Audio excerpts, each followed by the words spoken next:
大家好，我是 Anthony， 欢迎订阅我的频道。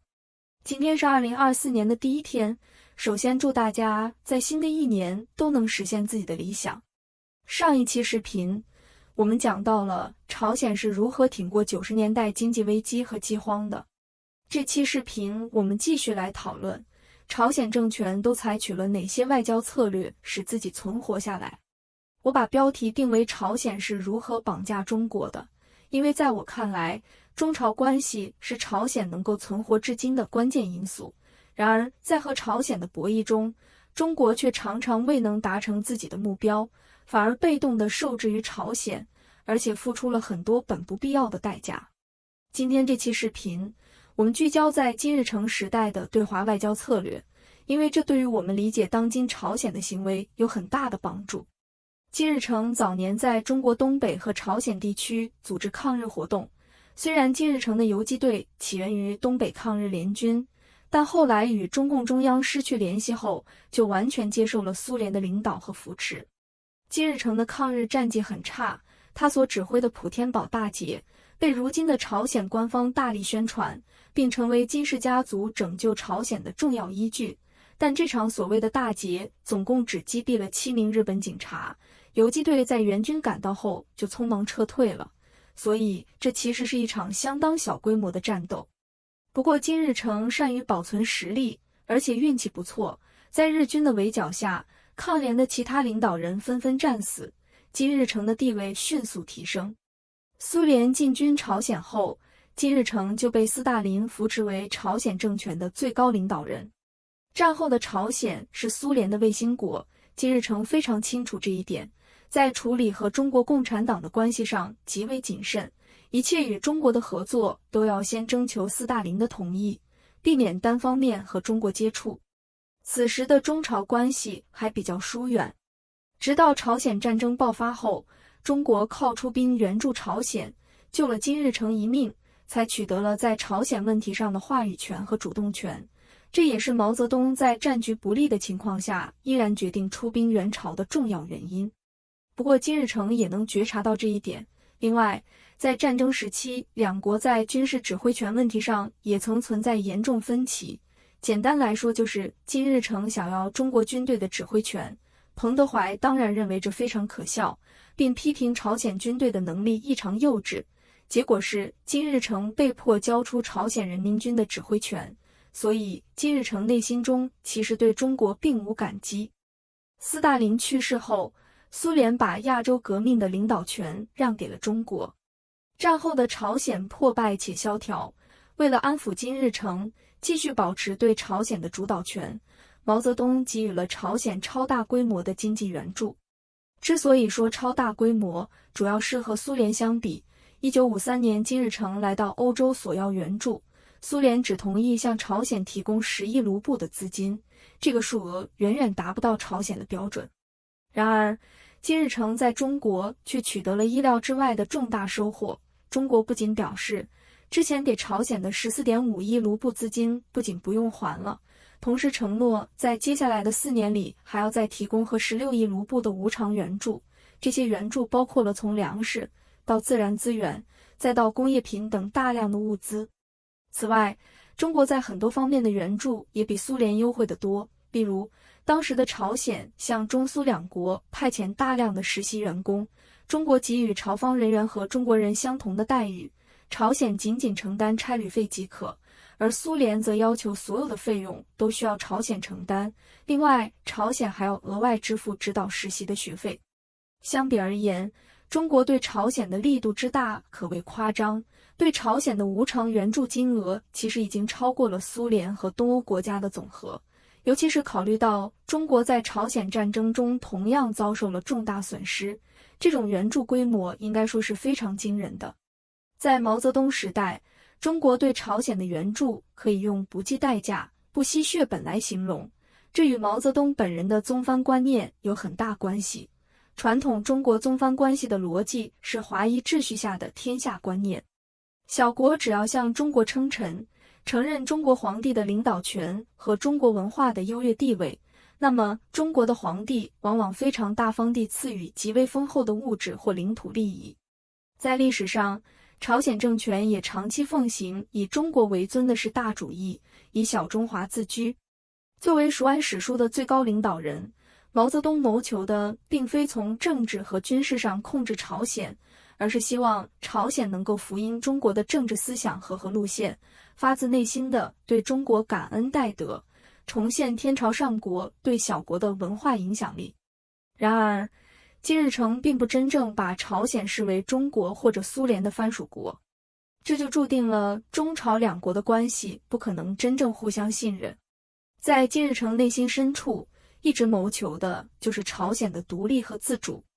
当然，这里的独立自主指的是政府的权利，而非朝鲜人的权利。为此，金日成多次开展了反式大主义运动，提出主体思想，强调朝鲜劳动党而非外国势力才是朝鲜革命的主体。在朝鲜官方的历史书籍中，对朝鲜历史的叙事也是围绕反式大主义展开的。朝鲜史书也经常把中原王朝称之为侵略者，把以中国为尊的思想视为灾难的罪魁祸首。金日成这么做，首先是为了巩固自己的权力。朝鲜劳动党是一个各派势力的大杂烩，尤其是党内的苏联派和延安派，经常引用苏联和中国革命来批评金日成。金日成则针锋相对地强调朝鲜自有国情在此，并将中苏两国在劳动党内的势力彻底清洗。当毛泽东对朝鲜的大规模援助，换来的却是延安派干部的团灭，对金日成自然非常恼火。他批评金日成在党内用恐怖的方式搞独裁，不听中国的话，随意给同志扣上反革命的帽子，并要求恢复被金日成打倒的干部的职务。毛泽东甚至动过把金日成扳倒的念头。他曾对苏联人说：“金日成是你们捧上来的，就像一棵小树，你们把它栽下去，美国人把它拔起来，我们又把它栽回原来的地方，现在却神气十足。”在中苏两国的压力下，金日成不得不一边暂时承认了错误，一边等待时机。不久，金日成的拖延策略就起了效果。1956年10月，匈牙利发生了反抗苏联的革命，中苏两国的注意力被吸引到欧洲，无暇顾及朝鲜。金日成立刻把握住这个机会，继续大力清洗党内反对派，建立了全面的个人独裁。这当然使中朝关系进一步冷淡，中国开始拒绝朝鲜的乞讨，并借口说本国物资困难。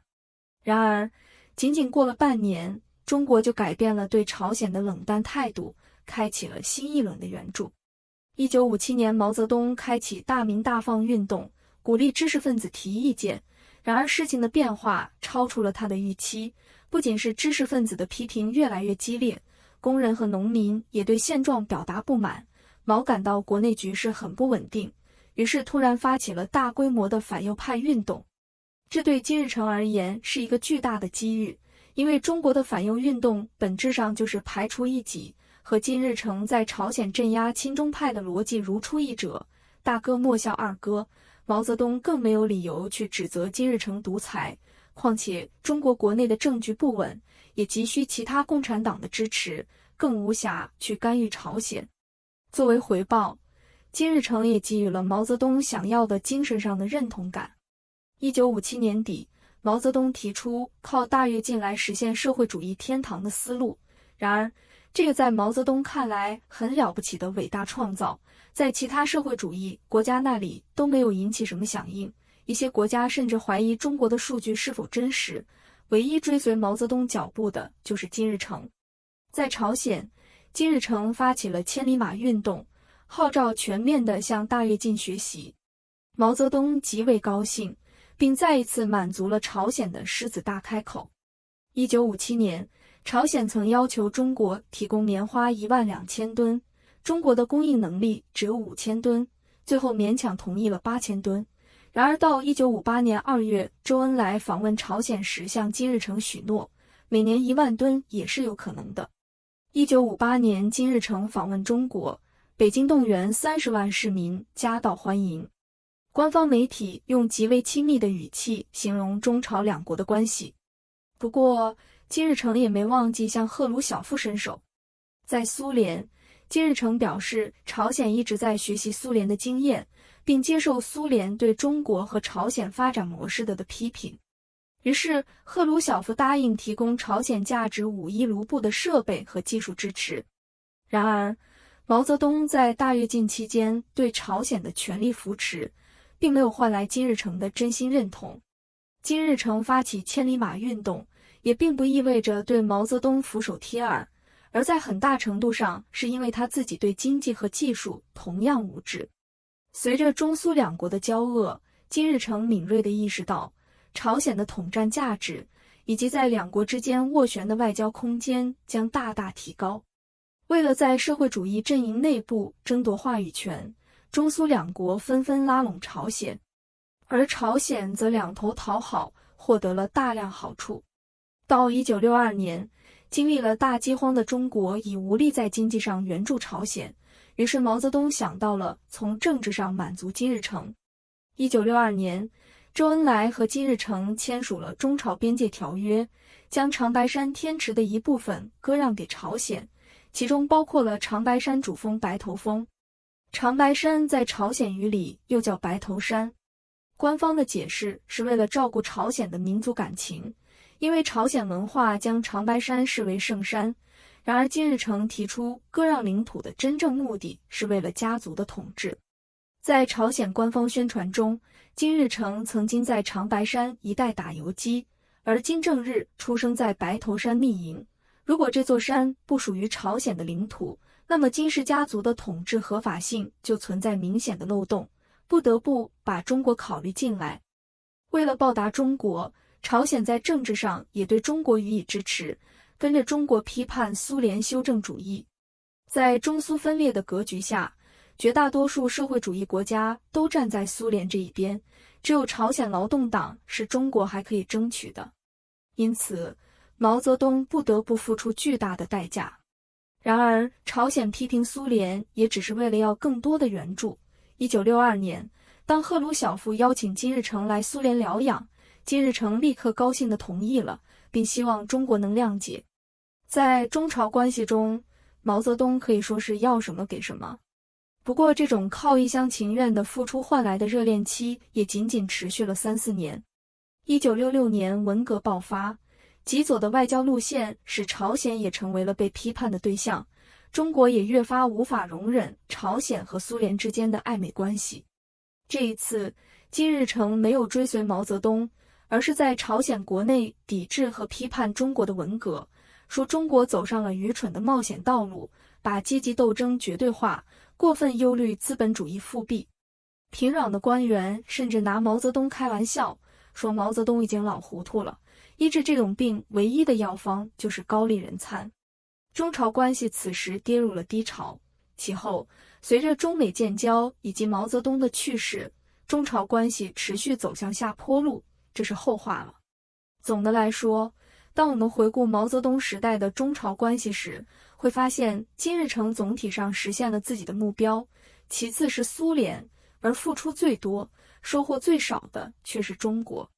中苏两国是大国，而朝鲜是小国。然而在三国的博弈中，朝鲜却多次利用中苏两国的矛盾左右逢源，为自己谋取了大量利益。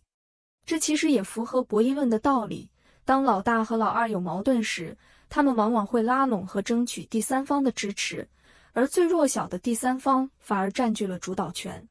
这其实也是中国在毛泽东时代外交策略的一个隐喻。中国如此高强度的对外援助，在全世界却没换来几个真心的朋友。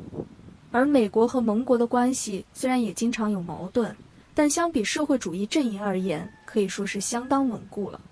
从某种程度上说，毛泽东的外交思维更加倒退，离现实中国际关系的距离更加遥远。他对天朝梦想的执迷，也是中国的国家利益不断被朝鲜绑架的重要原因。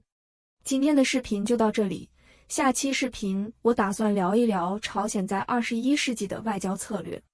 我会把本期视频放在历史与社会这个列表中。如果你有任何问题需要向我咨询或与我讨论，请联系我的邮箱，也可以加入我的会员频道收藏视频的文字稿。感谢大家的收看，再见。